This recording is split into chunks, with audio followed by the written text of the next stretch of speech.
what's up? Welcome back dito sa ating channel dito sa Mobs TV.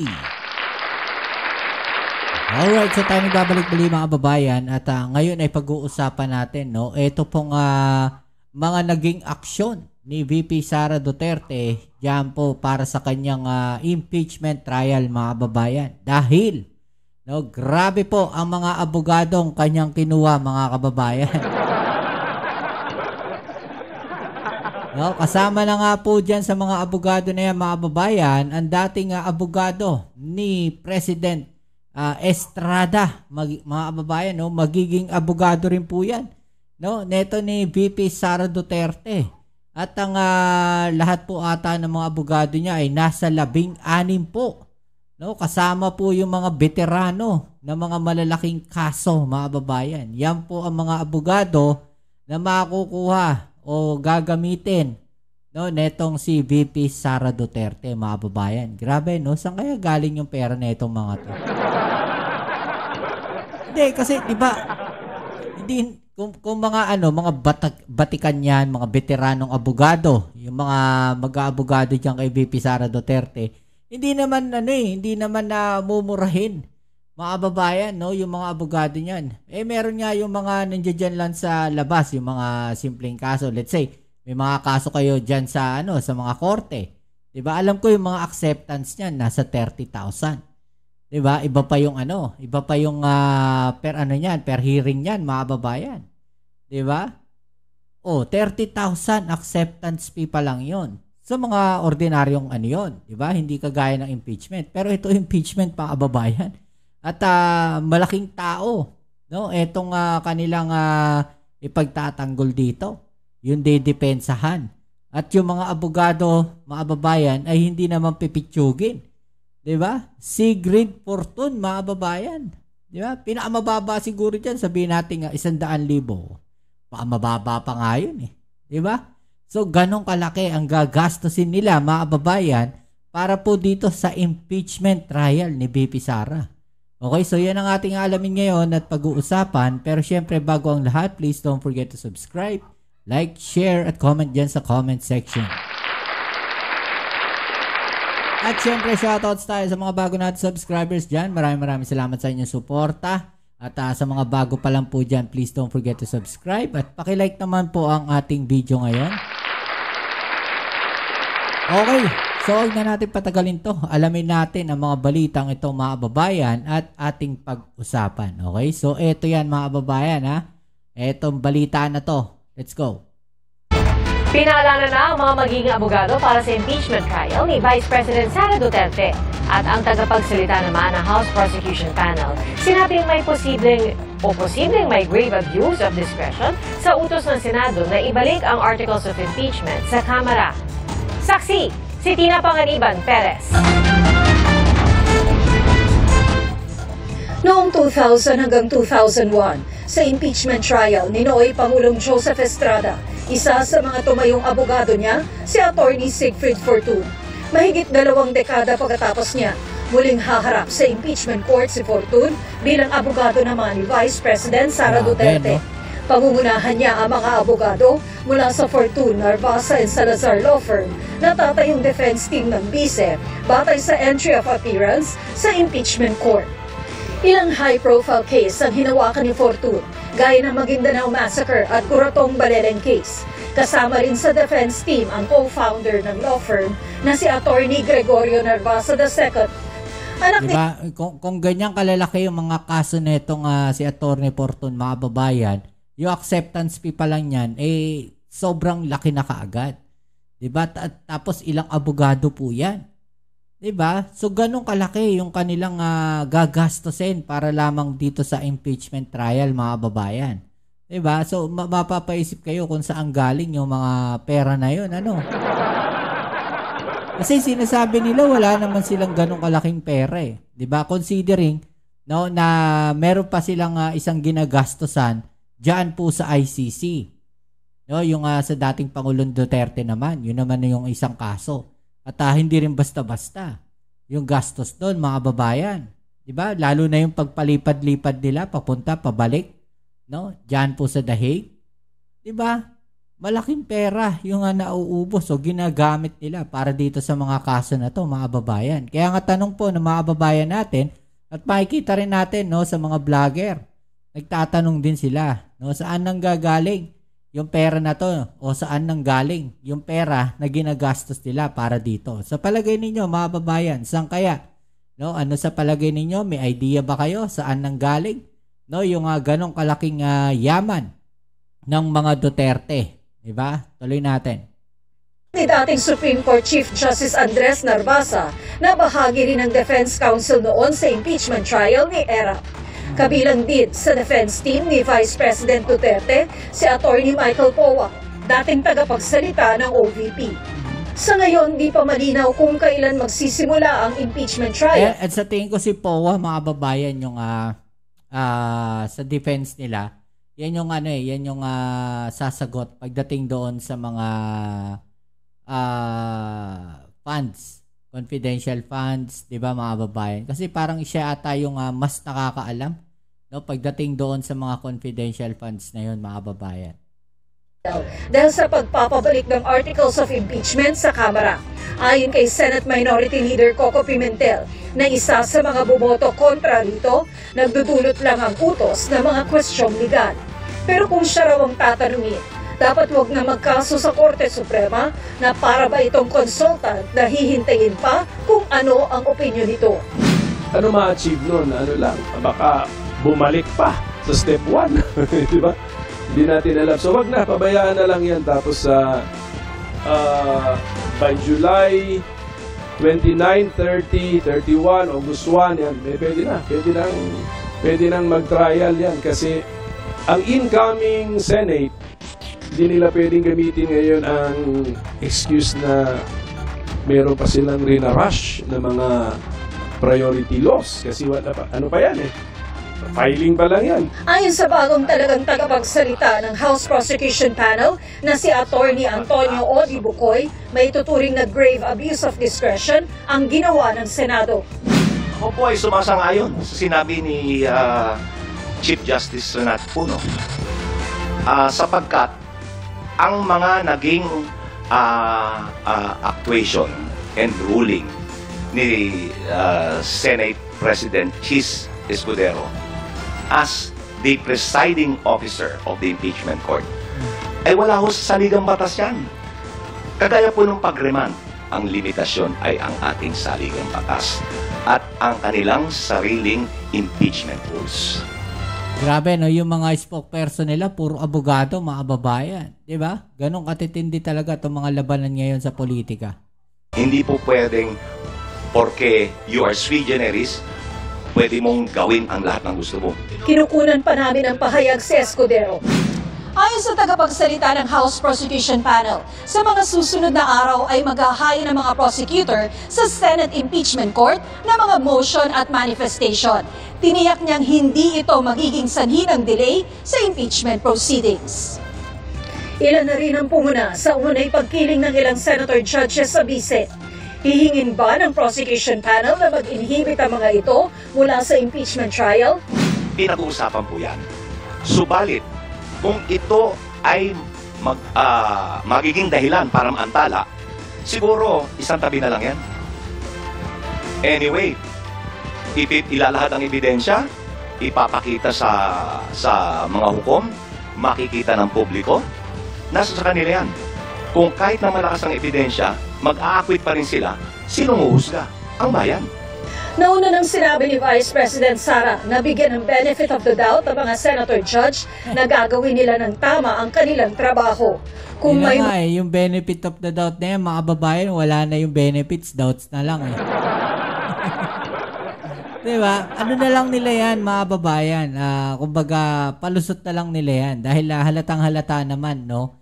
Na yung mga inhibition na yan, mga babayan, para lang matanggal yung mga alam nilang magiging balakid, no? At magpapahirap sa kanila pagdating po diyan sa impeachment na yan. At on the spot, kitang-kita naman no, na kung sino yung mga senador, mga babayan, na umpisa pa lang, no, nag-aabogado na kaagad dito kay VP Sara Duterte. Diba? Kaya nga pinapa-inhibit kasi diba, Kaya nga sila nanumpa. Ang sabi kasi, pagka nanumpa nga sila, walang parang wala kayong papaboran. 'Di ba? Kaya lang ang naging problema, umpisa pa lang kitang-kita na kahit nanumpa na yung mga senador, kitang-kita na may pinapanigan na kaagad sila. 'Di ba? Kaya nananawagan na mag-inhibit. Kaya lang ang balik nila, i-inhibit nyo rin yung ibang mga tao, yung ibang mga senador. 'Di ba? Ang galing nila magpalusot. Mag-inhibit man, anya, dapat kasama lahat ng pabor, pati kontra sa kanya. Special mention nga si Senadora Risa Ontiveros. Kung ganun ang ating basehan sa inhibition, ay dapat din natin ipa-inhibit ang mga senators na meron ding bias against Sara Duterte, na tulad na lang ni Senator Risa Ontiveros. Tugon dyan ni Senadora Ontiveros, ebidensya ang titingnan niya bilang Senator Judge. Noong nanumpa kami bilang Senator Judge, naging tungkulin namin sa Senado na suriin at boboto ayon sa bigat ng ebidensya, kakampi man o kritiko ng pangalawang Pangulo. Sinusunod ko po ang tungkulin na iyan at inaasahan ko rin ito sa ibang senador.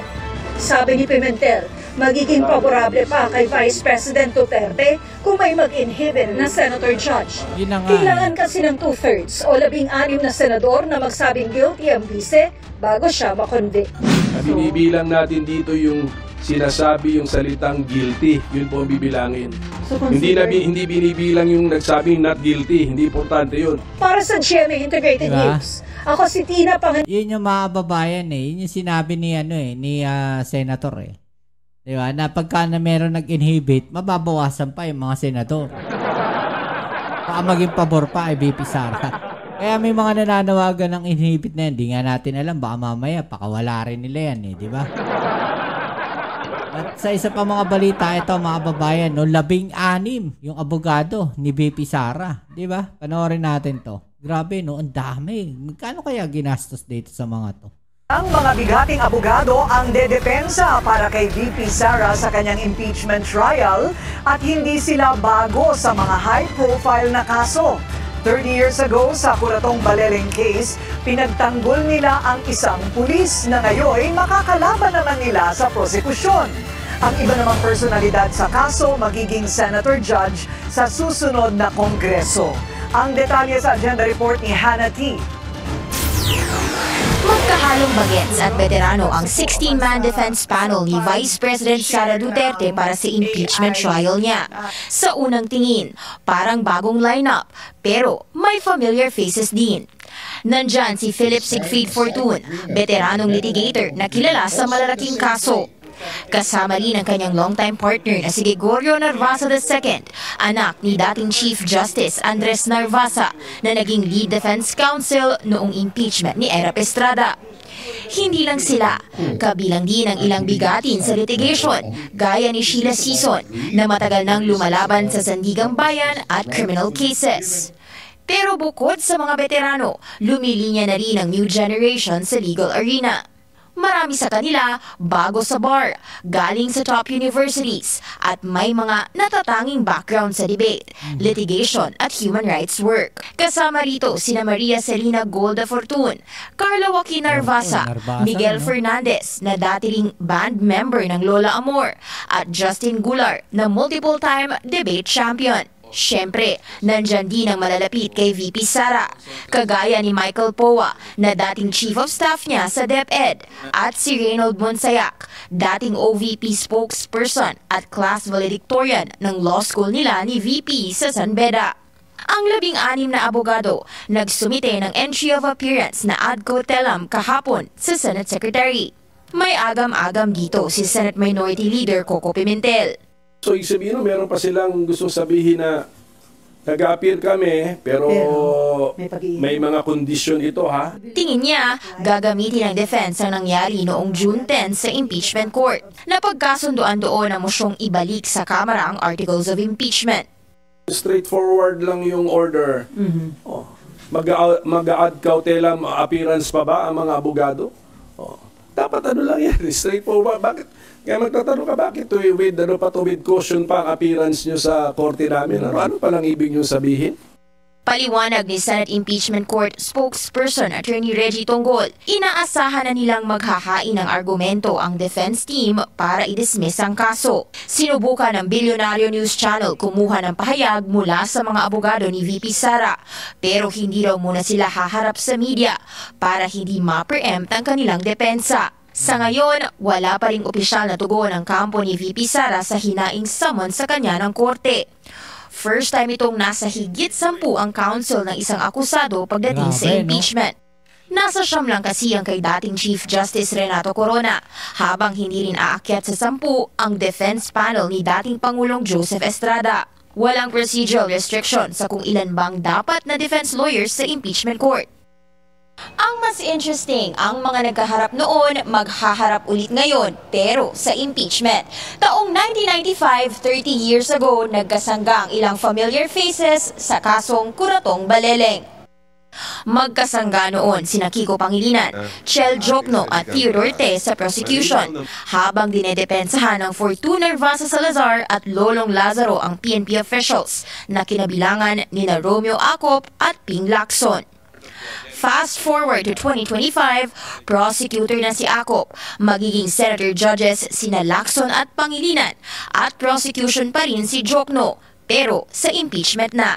At ang Fortuna Nervasa at Lazaro, nasa depensa pa rin. Si Sig Fortun, brother-in-law rin ng mga Remulla. Patunay na sa paglipas ng panahon, ang mga dating naghaharap sa hukuman muling nagkakasalubong sa mga maiinit na laban ng politika at batas sa Pinas.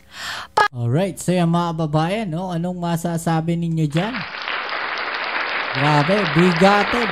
No, etong mga abogado na magtatanggol dito kay VP Sara Duterte, no, at magtatagpo-tagpo yung mga dating nagkita-kita na sa korte at mga kaso.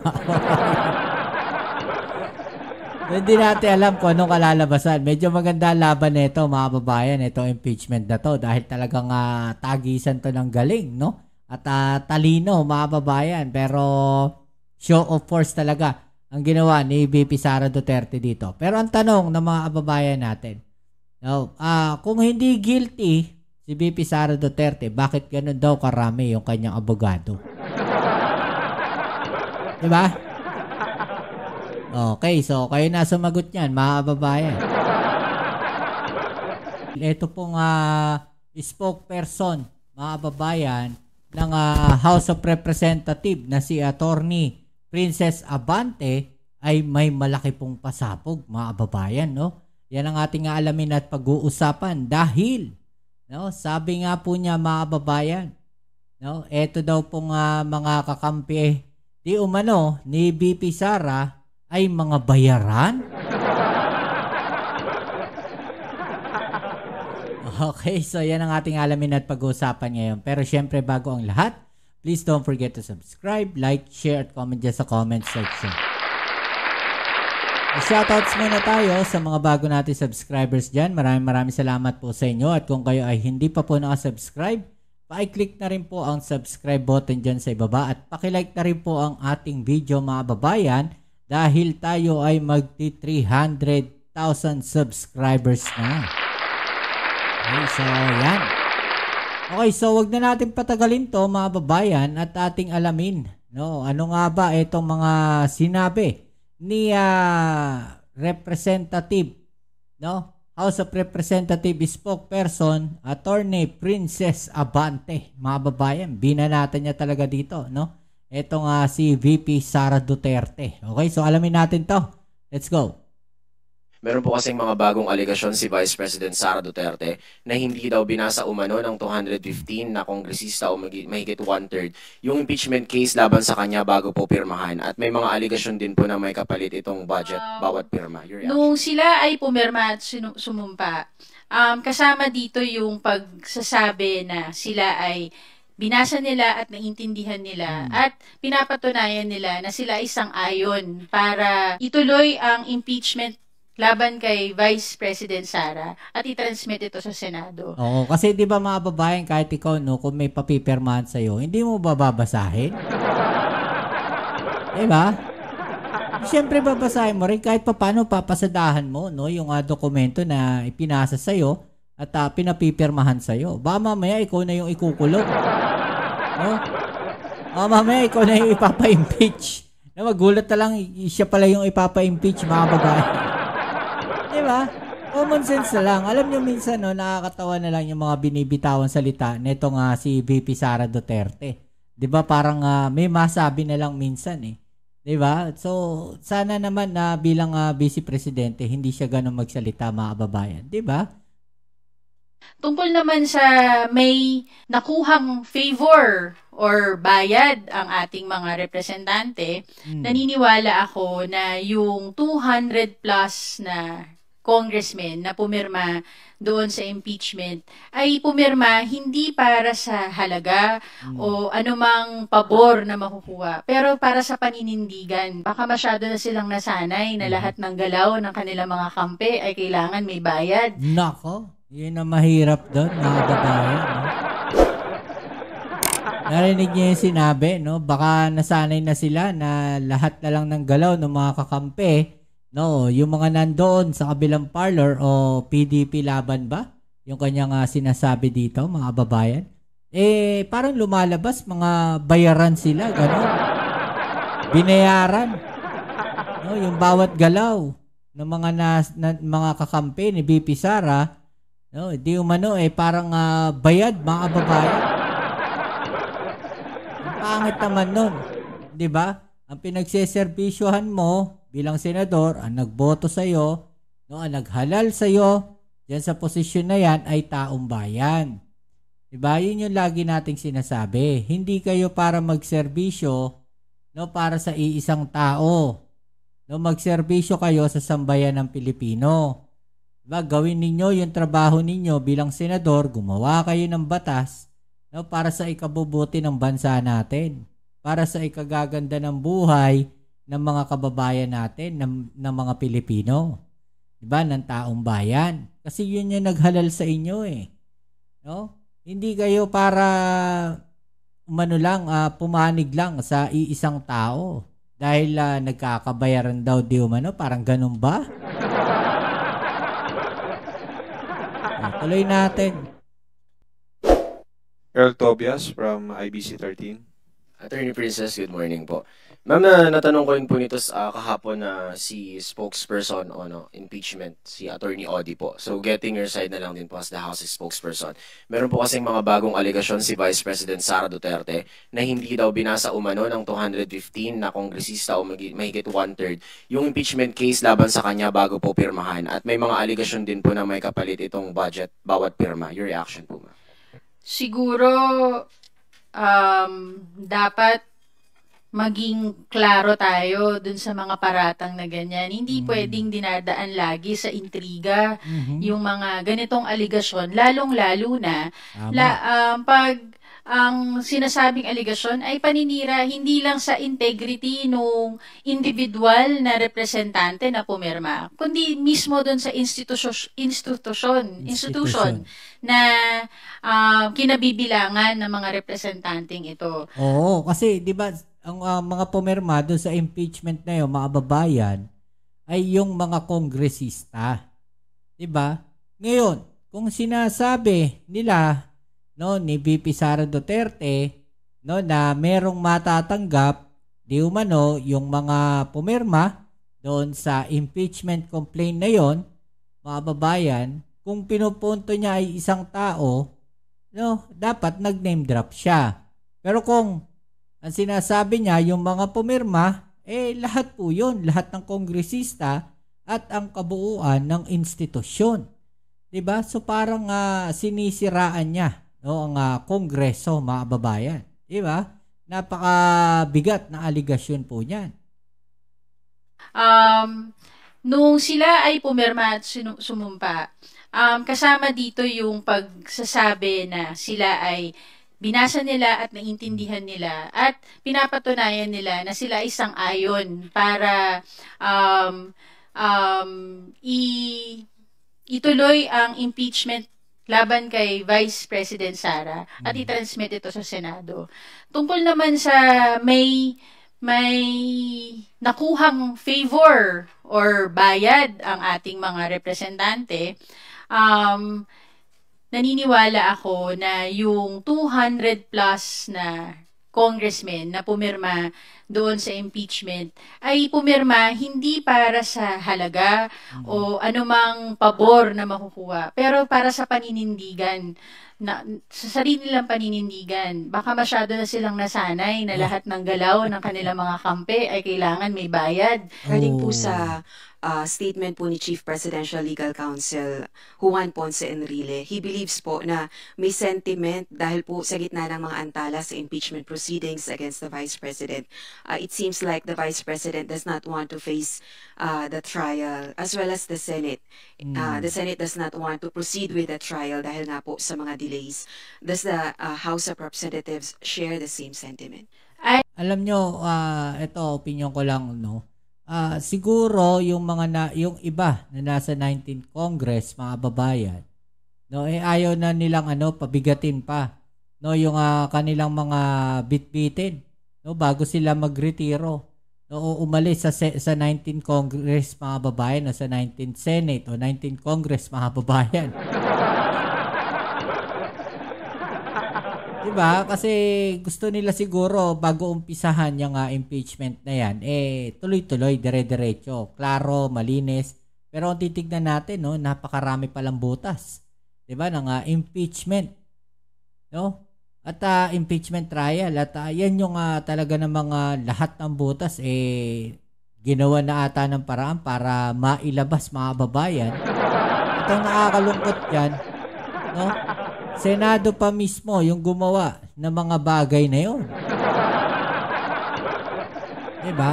So, hindi mo maiaalis talaga sa isipan ng mga tao, no, na itong Senado, no, kumakampi, no, kay VP Sara Duterte, kahit pasabihin naman natin na itinuloy nila yung impeachment. Diba? Yun po yung nakikita ng sambayan ng Pilipino. Diba? Well, honestly, ako wala pa ako opinion dyan. Ang sinishare ko lang sa inyo, no, yung mga sinasabi o sentiments ng ating mga kababayan. Diba? Kasi ako nag-aantay lang talaga kung ano yung totoong mangyayari dyan. Kung ano yung talagang strategy na kanilang ginagawa. Diba? Mahirap na. Baka mapaso tayo dyan. Okay? Pero, no, ang sabi ng ating mga kababayan, yun yung kanilang nakikita. Parang nagiging bias o mas pumapabor pa itong Senado, no, dito kay VP Sara Duterte. At sa lahat nga po ng ginagawa ng Senado ngayon, mga babayan, tila papabor talaga lahat, no, kay VP Sara at baka ma-acquit pa po siya. Okay? I have high respects for the former Senator Juan Ponce Enrile and current Presidential Legal Counsel, who incidentally is also my former boss and mentor when I was practicing lawyer at Ponce Enrile, Reyes, and Manalastas Law Offices. I respect his opinion. These are individual opinions of people sa ngayon. We will focus on our role in the impeachment process. As much as we want impartiality from senator judges, we would also want to exercise impartiality in prosecuting and conducting our role in the impeachment trial. So, ang role ng impeachment prosecution panel is to prosecute according to the pieces of evidence that we can present. We are ready to present. And if allowed, and if the trial will proceed, we will be presenting before the court. Pero ma'am, are you still expecting further delays? There shouldn't be further delays. Pero delays, andyan ginagawa na ng Senado, di ba? Nakikita na natin, may mga delaying tactics na, no, na nangyayari. Well, hindi ko inuhusga ng Senado, no, pero sa mga nangyayari, parang ganun lumalabas, nagkakaroon ng delaying tactics kasi lahat inahanapan nila ng butas, di ba? Ano sa palagay ninyo, mga kababayan? Because the Constitution stated that the trial should proceed forthwith. Pero hindi po yun yung nangyayari. Well, sa dulo, sabi nga lagi ni Senator Juan Ponce Enrile, history will judge us according to our actions.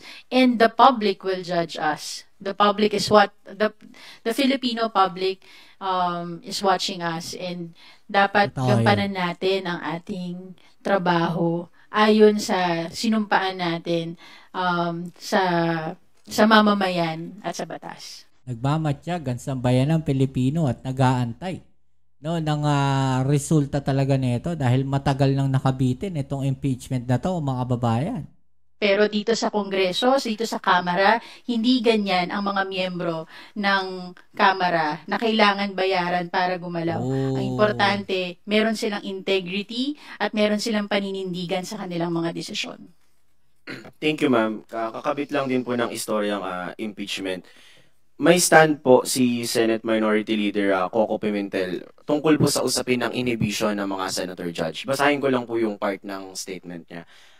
Kung kapag inhibit, nakakalusot pa siya, di na kailangan sabihin kung ano yung posisyon niya. Guilty ba or not guilty? The Senate Minority Leader is calling for the senators to actually take a stand po na wag na mag-inhibit, mag-convict or sabihin na convicted or acquitted based on their own judgment po. Kayo po ba, ano po yung take niya sa inhibition? Bilang senator judges, kasama yan sa kanilang tungkulin na maging impartial sa tanggap at pakikinig ng ebidensya pag natuloy ang trial.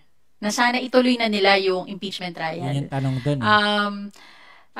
Nung hinaral... Ang tanong dyan, mga babayan, matutuloy ba yung trial na yan? Diba?